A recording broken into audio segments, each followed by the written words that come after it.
Good morning guys, mga katropa, mga ka-farmers. Dito tayo ngayon sa aming probinsya. Ito guys, puno ng lansones. Ayan guys, oh.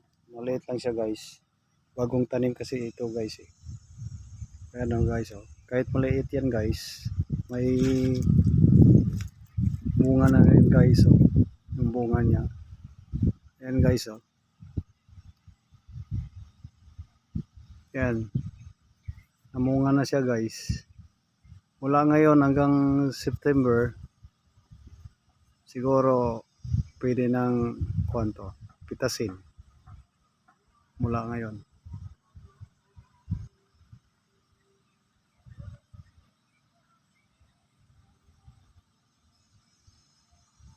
Ito yung star apple namin guys, oh. Kay Mito. Ayan guys, oh. Star apple kay Mito. Taas na puno na guys, oh. Ito naman guys, ano nang gamot sa bughat. Oh, dagang kay nanguha diri ba kaning panit ini. Ayan guys, oh. Gala kuan na, bakbak ng katawan niya, yung puno niya. Kasi gamot kasi sa binat guys. Ayan guys.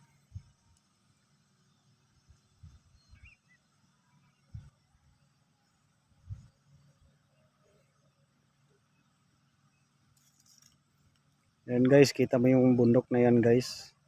Sa harapan namin guys. Malapit lang yan dito. Pwede ka umakyat dyan. Ayan guys, oh. Ito yung bahay ni Auntie Mada. Yung sa likod niyan kay Auntie Nita. Yan, daplik kalsada yan guys. Ito yung sa palaya namin guys, oh. Kita mo yan guys. Putik na guys, ano. Yan guys, hanggang doon yan guys sa dulo. Yan guys, oh. Palaya namin yan guys. Inaararo pa yan. Hindi pa na trabaho guys kasi kulang sa tubig. Nag-aantay pa ng ulan. Pag walang ulan, hindi pa pwedeng gawing kuhan yan. Hindi pa pwedeng patrabahoin. Kasi kulang sa tubig. Ito naman yung mga niyugan namin guys, oh. Ayan guys. Maraming bunga yan dyan guys. Mga niyog.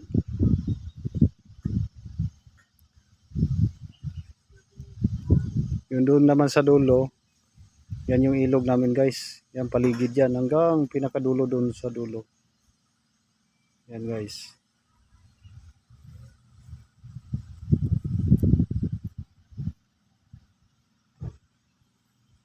Mahirap talaga magsaka guys kasi ulan init ang haharapin mo. Swertihan lang din. Minsan binabaha. Grabe yung baha nito nung January daw. Grabing baha dito. Napakalalim. Ganito ang buhay kuan guys eh. Dito ang buhay magsasaka. Napakahirap. Swerte-swertihan lang.